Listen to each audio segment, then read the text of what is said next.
Finalmente eu vou começar a falar de uma das minhas grandes paixões e minha futura profissão, psicologia.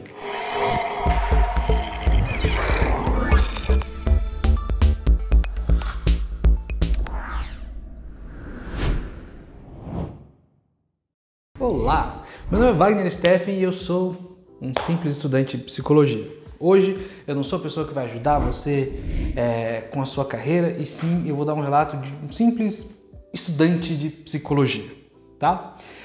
Vamos começar esse vídeo que é para ser basicamente um trailer razoavelmente curto aí do novo quadro aqui da Desafio, certo? Então eu vou falar um pouquinho mais pro fim o que esse quadro vai se propor, mas por enquanto eu preciso falar um pouquinho da minha jornada. Por que hoje eu sou estudante de psicologia e por que isso é importante para mim? Para quem não sabe, né, eu acho que tem um vídeo de trailer do canal como um todo, é o primeiro vídeo do Desafio Carreira, que é um vídeo onde eu falo um pouquinho sobre a minha história. Mas basicamente, para vocês entenderem, eu sou um engenheiro de produção, tenho formação, tenho diploma, tudo certinho, de engenharia de produção pela Universidade Federal de São Carlos. Fiz isso porque, enfim, minha família esperava que eu fazia, meus professores falaram que eu ia ser bom nisso, etc, etc. Basicamente, como muita gente escolhe a profissão, né, por influência dos outros, porque quando a gente tem 18 anos, a gente não pensa aí muito pela gente só, né? Meus testes vocacionais na época davam para ou advogado ou psicólogo e eu ignorei eles completamente. Não foi ruim fazer engenharia, eu acho que faz parte de quem eu sou, faz parte desse pensamento analítico, esse pensamento processual, é algo que eu vou levar pro resto da vida, é algo que faz parte de mim, é algo que define um pouco a minha personalidade também, mas não é quem eu sou. Eu sou uma pessoa muito ligada em outros, em pessoas, né? E a engenharia não é. A engenharia é uma profissão um pouquinho mais fria e calculista. Não no sentido ruim, mas no sentido de que é necessário que em algumas situações as pessoas sejam vistas como recursos e não como pessoas, né? Para o bom funcionamento aí das empresas, das fábricas, etc. Bom, mudei.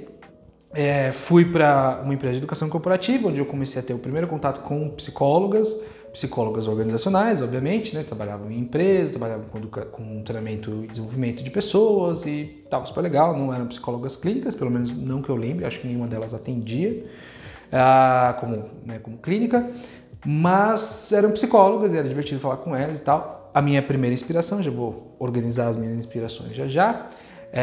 Estava nessa empresa, depois já nessa empresa eu fiz o curso para virar coach, virei coach e até hoje eu aplico a profissão de coach. Por que eu estou fazendo psicologia então, se eu já tenho uma profissão e obtenho o sustento dela? Porque eu quero mais. A primeira coisa de todos é que eu tenho hoje uma missão. Eu acho que atender com psicologia clínica e com atendimento individual e em grupos, pessoas que precisam, é uma missão para mim, né? Semana passada a gente falou do trabalho poiesis, né? O trabalho em que eu construo o mundo e ao mesmo tempo sou construído e edificado pelo meu trabalho. Eu acho que esse é um trabalho que vai realmente fazer isso. E como psicólogo eu vou ter um respaldo, sim, que é importante, um pouco maior para ajudar essas pessoas. Não que eu não ajude as pessoas hoje, mas hoje, e é um outro fator também, a minha profissão ela não é uma profissão regulada. A profissão de coach no Brasil não é uma profissão regulada. Então isso atrai muita gente que não é muito ética, porque não tem código de ética para se seguir, não tem como você...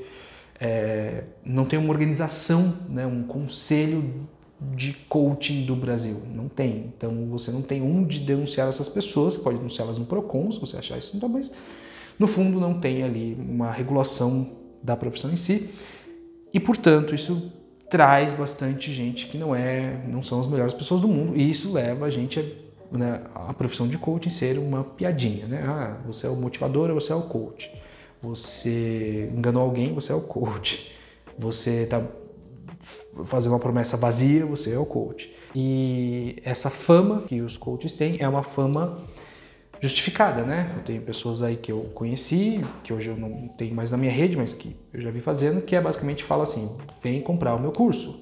meu curso vai fazer você ficar rico, conseguir mais clientes, ter uma vida melhor, se tornar um amante, mais não sei o quê, pegar mulher. E aí você compra o curso da pessoa, custa R$1.000, R$2.000, R$3.000, você ganha um monte de videozinho para ver, de repente uma mentoria individual, alguns PDFs para ler, uns vídeos para ver.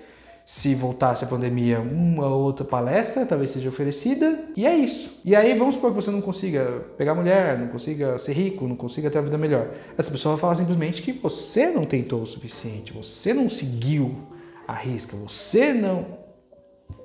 E aí que fica. Você tem 2, 3 histórias de sucesso ali e que provam e vê que isso é, pra mim, picaretagem, não é mudar a vida das pessoas isso. É você vender uma promessa vazia, padronizada, um método que não funciona para todo mundo porque as pessoas são únicas. E nessa premissa de que as pessoas são únicas e com as minhas inspirações, que eu vou resumir já, eu resolvi fazer psicologia. Que eu acho que as pessoas são únicas e elas merecem ser tratadas como tal. Elas não devem todos os animais serem avaliados por quão bem eles nadam, porque alguns são pássaros, outros são animais não aquáticos de qualquer forma. Então, por isso eu acho que a psicologia é um meio onde eu vou obter o respaldo, as técnicas e a missão de ajudar pessoas de uma maneira mais única, uma maneira mais individualizada, acho que é a palavra melhor. E também tem a missão de trabalhar com a comunidade LGBTQIAP+, porque eu acho que é onde a minha história de vida, os meus convívios, as minhas convivências aí, as minhas histórias vão ser melhores aproveitadas, né? Vão ser onde eu passei pelo que muitas pessoas da comunidade LGBT passou. Não as mesmas coisas, mas muitas das coisas, infelizmente, são em comum, né? Lidar com a família, sair do armário, conviver com preconceito. Isso é importante ter vivência. Por que é importante ter vivência? Indo para as minhas inspirações, a minha primeira inspiração foi a minha primeira chefe, quando eu trabalhei como analista de treinamento e desenvolvimento, né, nessa empresa de educação corporativa. Ela era mestre em psicologia pela USP. Não faço ideia do que ela está fazendo agora. Eu não sei se ela se graduou mais, eu acho que não. A gente conversava muito sobre essa questão de graduação, né, de diplomas, que basicamente era um pedaço de papel, e eu acredito que mas o pedaço de papel de psicologia eu preciso ter para eu poder atender, então vamos que vamos. E ela era uma grande amiga, uma das pessoas mais inteligentes que eu já conheci, se não a mais inteligente. E por questões da vida, e principalmente por culpa minha, a gente não é mais amigo hoje. Eu, na época, não conseguia dar o que ela merecia e o tanto de intimidade, de profundidade na relação que ela merecia, e ela não conseguia ter paciência naquele momento. E a gente separou. Estou bem tranquilo com essa questão, mas se um dia por acaso ela for ver isso, eu quero que ela saiba, né? Que, não vou falar seu nome, você sabe quem você é, mas que você é uma das principais inspirações. Por mais que você tenha falado de algumas vezes que eu não combinava, que eu não deveria, mas hoje eu vejo você como uma das minhas principais inspirações na minha vida. A inspiração, ela foi a primeira, mas a minha inspiração principal foi o meu psicólogo. Eu fazia terapia com outro psicólogo e no momento das eleições eu comecei a ter algumas reclamações que eu senti comigo que não eram muito atendidas, que eram reclamações no sentido da eleição que nós tivemos. Eu não sabia que ia ser tão ruim, mas eu tinha alguns medos, eu tinha alguns problemas, eu estava perdendo amigos por questões que não eram mais políticas, eram questões que eu estava vendo como caráter, né? Eu sentia na época as pessoas que eu falava assim, gente, pode ser que eu perca o direito de casar, porque a pessoa que vocês estão elegendo é homofóbico, ele falou que é homofóbico com orgulho, então o que impede ele e os aliados evangélicos dele, que não gostam também que pessoas homossexuais se casem, o que impede ele de tirar esse direito? E ele fala, não vai acontecer isso não. E para mim, na minha visão, e você pode concordar ou não, era as pessoas jogando o dado do destino com as minhas, apostando com a minha vida, não com a delas. Porque se acontecesse alguma merda, não ia proibir os casamentos, ia proibir os casamentos homossexuais. Então, difícil, né? Eu me casei às pressas, eu lembro, enfim, toda uma história que a gente pode contar outra vez, provavelmente no Desafio de Diversidade. Mas eu sentia isso e se porventura o meu antigo psicólogo estiver vendo, desculpa, foi uma questão minha, foi uma covardia talvez minha não ter te comunicado isso, mas eu não sentia, eu não estava sentindo acolhido nessas questões que eu tinha na época. E fui na internet procurar um psicólogo gay. Achei alguns, mas tive vários problemas. E aí eu achei a empresa, né, que chama Rainbow Psicologia. Vou deixar o link aqui na descrição para quem quiser, para quem se sentir acolhido, né, com essa necessidade. Eu tinha necessidade de achar um psicólogo gay que fosse que eu, na minha cabeça, ia acolher melhor as minhas reclamações disso, que eu estava sentindo que eu estava preso nessa coisa da política, que eu tinha medo do que ia acontecer, etc. Mal sabia eu que ia ser bem pior do que o meu pior pesadelo, mas enfim. E o fundador da Rainbow Psicologia, hoje o meu terapeuta, o meu psicólogo, o Hamilton, ele acolheu o meu pedido, mesmo segundo ele, na época ele falou que não tem muito horário, mas eu quero te atender, eu quero acolher esse seu pedido. E eu conheci a Rainbow aí. E a gente teve várias conversas, claro, questão, né, na terapia, mas também é mais que isso, eu acho, até hoje eu acho isso. Ele foi uma inspiração muito, muito grande para mim, porque eu comecei a ver que a psicologia pode ser usada sim como uma ferramenta sociopolítica, sabe? Ele tem uma empresa que é inclusiva para a população LGBTQIAP+.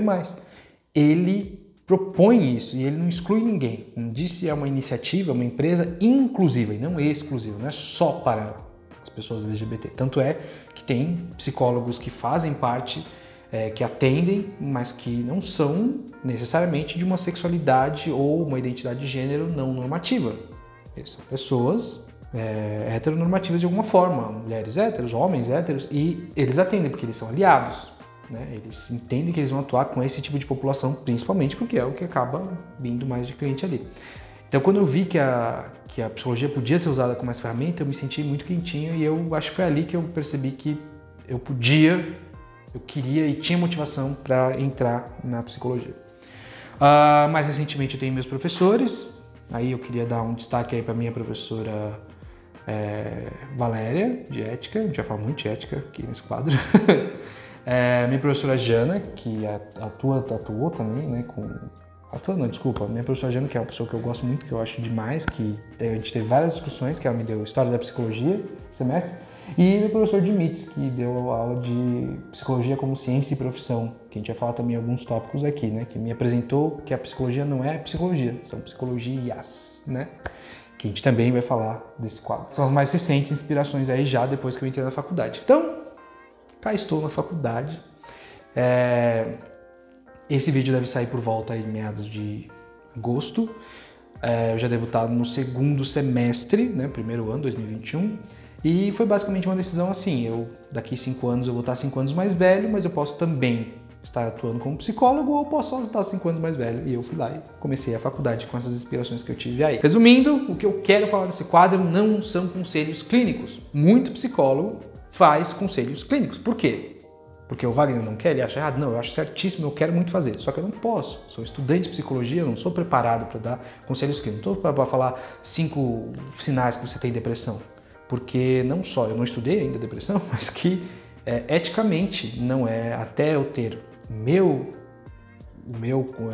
CRP, né, o meu certificado aí de profissão, eu não quero falar de nada clínico, nada de atendimento. O que a gente vai falar aqui são coisas que você pode achar em livros, pode achar na Wikipedia. Eu vou falar de história da psicologia, eu vou falar de psicologia como profissão, que como psicólogo pode ou não atuar. Eu vou fazer um esclarecimento que talvez seja útil para alguns estudantes, vou falar um pouco de história da psicologia e acaba se falando um pouco de aulinha, mas também para quem não sabe se quer fazer psicologia ainda, em como quer atuar na psicologia. Eu vou falar um pouco sobre os campos de profissão aí que a gente teve e o que eu aprendi sobre eles. Não vou dar o quê? Conselhos clínicos. Tá? Não vou fazer nada que se aproxime de condições psicológicas, não vou falar nada que fale de sinais de corpo neurofisiológicos, não vou falar nada disso. Vou falar de história da psicologia, como psicologia do meu amigo, alguma experiência pessoal minha, e é isso que esse quadro se propõe, só. Um quadro que basicamente vai ser um quadro informacional sobre as escolas de pensamento, da psicologia, sobre as profissões que a psicologia, que o psicólogo pode, que os profissionais da psicologia podem seguir, etc, etc. E para dar alguma curiosidadezinha assim sobre a minha experiência até agora, eu descobri que existe uma barreira de idade, eu já falei isso em outro vídeo, mas deixa eu deixar muito claro que existe uma barreira de idade, não uma barreira de idade, eu até acho que é etarista falar que é uma barreira de idade. Eu tenho uma das pessoas que eu falo praticamente todo dia, é um estudante de psicologia da minha faculdade que tem 18 anos. E ele é uma pessoa muito madura, muito fantástica, eu gosto muito dele. Por outro lado, tem um outro rapaz que faz parte da comunidade LGBT, tem a minha idade e não é uma pessoa lá muito madura. Me ofendeu profundamente, nunca se desculpou mesmo, tendo deixado claro que aquilo foi ofensivo. Também posso falar que estudante de psicologia não é bonzinho. Eu vi altíssimas tretas, das quais eu fiz parte da maioria. Lutei ali, falei, expliquei o que eu tinha que explicar e depois saí. Hoje eu posso te dizer que, para mim, não compensa ficar falando em grupo de faculdade, porque eu tenho uma missão. Eu falei no começo, eu quero trabalhar com psicologia clínica e psicologia social voltados para a comunidade LGBT ou LGBTQIA+. E hoje eu não vejo sentido em estar num grupo de chat com aquelas pessoas, porque eu sofri muito ali, eu fui bastante ofendido por defender meus pontos de vista. Fiz muito e levei muita pancada por alguma razão. Então, acho que vocês estão, posso te falar que dá para você ser amigo de algumas pessoas e ignorar a grande parte das pessoas até elas amadurecerem um pouco mais. Estudante de psicologia não tende a ser maduro. É muito comum o estudante de psicologia entrar na graduação achando que vai dar conselho, que vai ajudar as pessoas, que vai melhorar a vida delas, que conversando a gente cura as pessoas. E essas noções são muito apagadas já no primeiro semestre pelo próprio código de ética do psicólogo, que explica que a gente já não pode dar conselho, por exemplo, e que atender como psicólogo clínico é algo sério demais para você tratar como aconselhamento ou conversa. Não é nada disso que acontece numa terapia, tá? Então, e também, pessoas que não são acolhedoras e que não buscam entender outros tipos de gente, pessoas que acham que determinado tipo de pessoa é errado, que tratam, por exemplo, questões sexuais, questões de sexualidade, como algo estranho, como algo separado, como algo que não compreende e não quer compreender, tratam visões políticas como algo que não é necessário. Essas pessoas também aparecem muito por lá e elas vão ser bastante corrigidas, assim, porque ser psicólogo é um ato bastante político. Você tem que ser capaz de, por exemplo, deixar para fora do consultório suas visões políticas, sejam elas quais forem. E isso representa, por exemplo, se você for uma pessoa, vamos falar sem definições, extremamente religiosa, que acredita que uma família é só apenas um homem e uma mulher com filhos que são gerados por eles mesmos, que são filhos de sangue. Se você acredita nessas coisas e você um dia for atender um homossexual, você vai precisar deixar suas crenças religiosas fora do consultório. Não existe psicologia cristã. Não existe. Uma das coisas mais básicas que a gente aprende, a gente vai falar um pouquinho disso também em ética, tá? E essas foram as curiosidades que eu separei, não trouxe nomes, obviamente, nunca vou trazer, mas foram alguns desafios que eu comecei a perceber ali, Eu tinha uma expectativa que eu ia lidar com pessoas um pouquinho mais, até a meia abraça árvore, as pessoas muito acolhedoras e tal, e não foi a realidade que eu encontrei. Foi uma realidade bem diferente, mas que eu acredito que vai mudar com o tempo, até porque a profissão, essas pessoas que me ofenderam por ser homossexual, por exemplo, são pessoas que levaram bronca, obviamente, de professores e da própria instituição. Então, assim, essa pessoa precisa mudar, Senão a gente vai ter aí casos a serem denunciados no Conselho Federal de Psicologia. Mas é isso, pessoal. Essa foi um pouquinho da minha história. Muito obrigado por ouvirem. Basicamente, vocês ouviram falando de mim aí por 20 e poucos minutos. Do mais, obrigado por ver o conteúdo. Se vocês quiserem seguir a gente nas redes sociais, está na descrição ou do episódio, se vocês estiverem vendo por podcast, ou aqui do vídeo, se vocês estiverem vendo por redes sociais ou pelo próprio YouTube. Siga a gente, dê um like, dê um curtir, faça um comentário, qualquer plataforma que você fizer comentário eu vou responder. Estou aí em 100% no YouTube, no Instagram eu não respondo só tem uns spamzinhos que aparecem por lá, mas deixe um comentário, faça uma sugestão, o que você quer aprender sobre psicologia, eu posso te ajudar, se não for nada clínico. E demais, muito obrigado aí por ouvir eu falando um pouquinho mais de psicologia, que é uma paixão muito grande na minha vida já. Até semana que vem. Tchau, tchau.